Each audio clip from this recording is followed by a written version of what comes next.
Welcome to Parenting Your Sensitive Child. Parenting a highly sensitive child can feel overwhelming, and all the parenting books in the world can only get you so far if your head and your heart are out of alignment with your child's.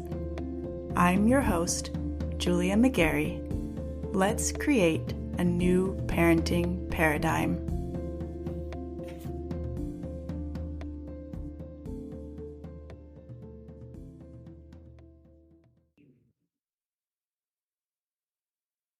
Yeah. I think one of most of our goals as parents is to raise kids who are problem solvers. We hear over and over again that this is a real world skill that this generation needs, and that their creativity and problem solving abilities will be essential as the job market continues to evolve. This is one of the reasons why an approach like collaborative problem solving sounds so appealing, right? We want them to be problem solvers. Honestly, I'm a fan of collaborative problem solving, although it can be tricky to implement if you have a child who is resistant to having conversations, or if they don't like it when you make observations about them or their experience. This is actually something I coach on a lot, and it could be a very deep rabbit hole. What I actually want to share with you today is a pattern that I see that arises when kids start coming up with their own solutions to their problems, regardless of how they got to that point.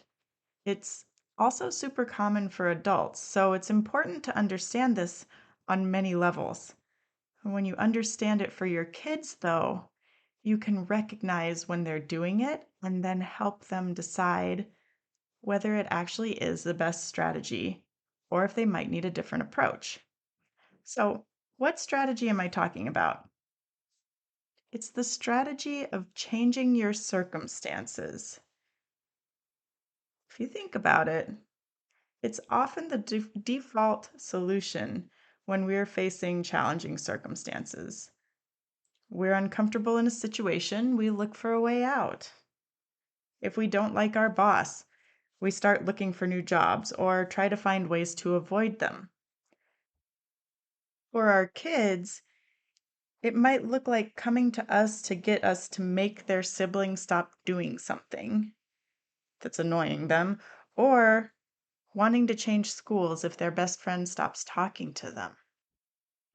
And yes, for kids and adults alike, there are circumstances that you definitely want to change. You're alone in a dark alley and a shadowy figure approaches. You absolutely want to get out of there and fast, right? You're in a domestic violence situation. Do what you have to do to change that. But sometimes changing our circumstances falls short because we come out of it the same as we went into it. Changing our circumstances doesn't ask us to grow as an individual, to increase our tolerance for uncomfortable emotions, or to consider our role in a situation, right? So, when a similar situation arises in the future, it's going to be equally difficult because we haven't built the skills to handle it. Our only strategy has been to get away from it. For our kids, one of the big things they miss out on if they're always solving for their circumstances is practice regulating their emotions and taking on different perspectives. And it serves each one of us to learn to stay with our circumstances long enough to consider how we could work with them. Because sometimes you can't change your circumstances. And if that's your only strategy, those situations are going to be even more challenging. Now, I could see this line of thinking leading to insistence that they honor their commitments and a refusal by us, the parents, to let them quit activities that aren't working for them, right? I'll just reiterate that sometimes changing circumstances is the right move. And sometimes that's a call you have to make as a parent. Are they feeling overwhelmed by their schedule and dysregulated all the time? Then you probably need to help them lighten the load and find some balance.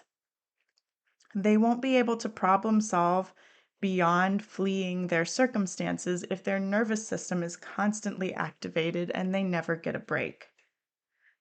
But if they are able to find some balance and they're able to have regulated conversations with you about what's hard for them, here are some things you can try. First off, you can encourage them to prioritize regulation. By this, I mean ask them to slow down and hold off on making decisions when they're in an activated or dysregulated state. Quitting an activity is a perfect example of this, really.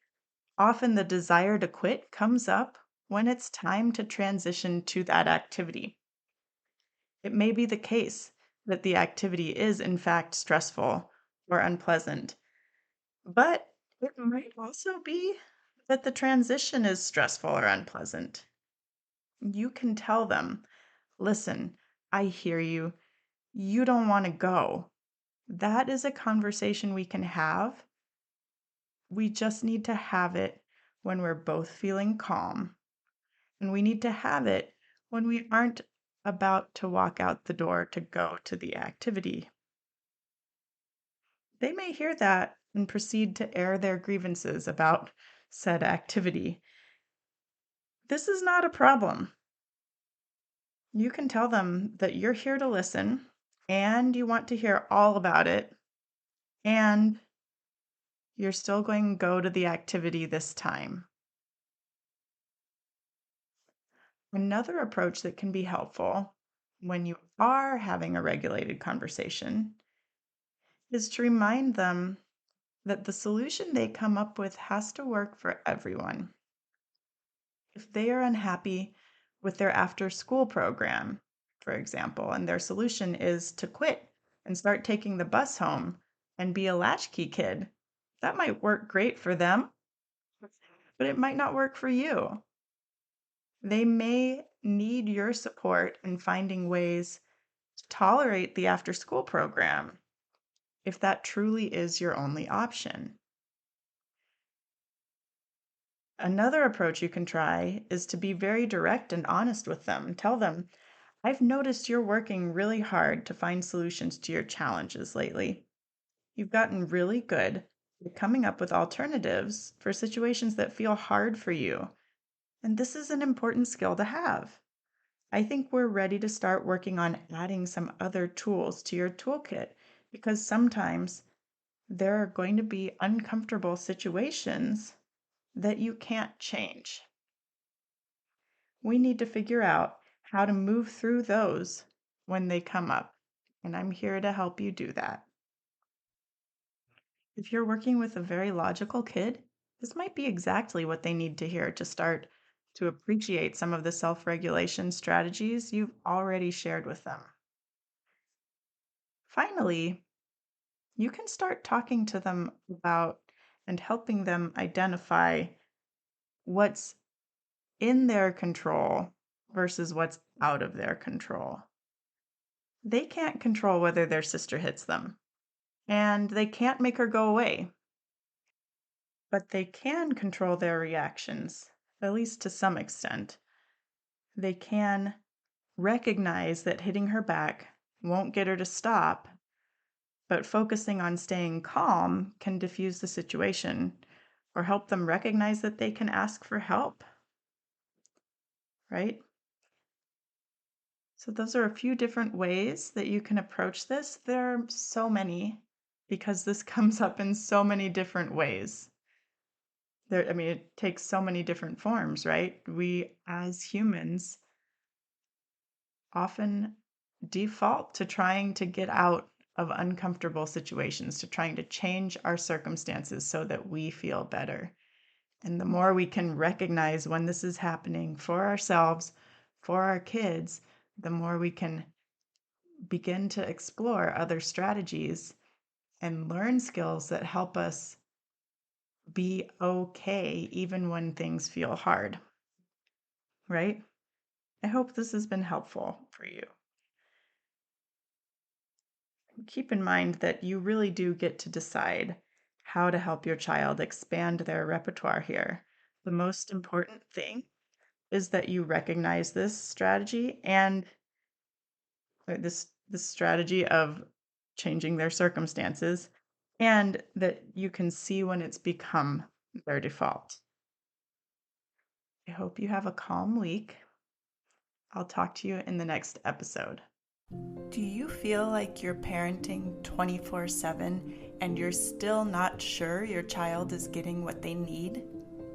Are you ready to stop parenting reactively and start living in partnership with your sensitive child?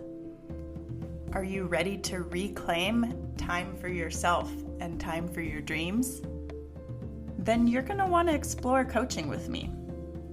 I help my clients tune out all the noise, better understand their kids, build a parenting strategy that meets their family's specific needs, and do the mindset work necessary to implement that strategy consistently without sacrificing themselves in the process.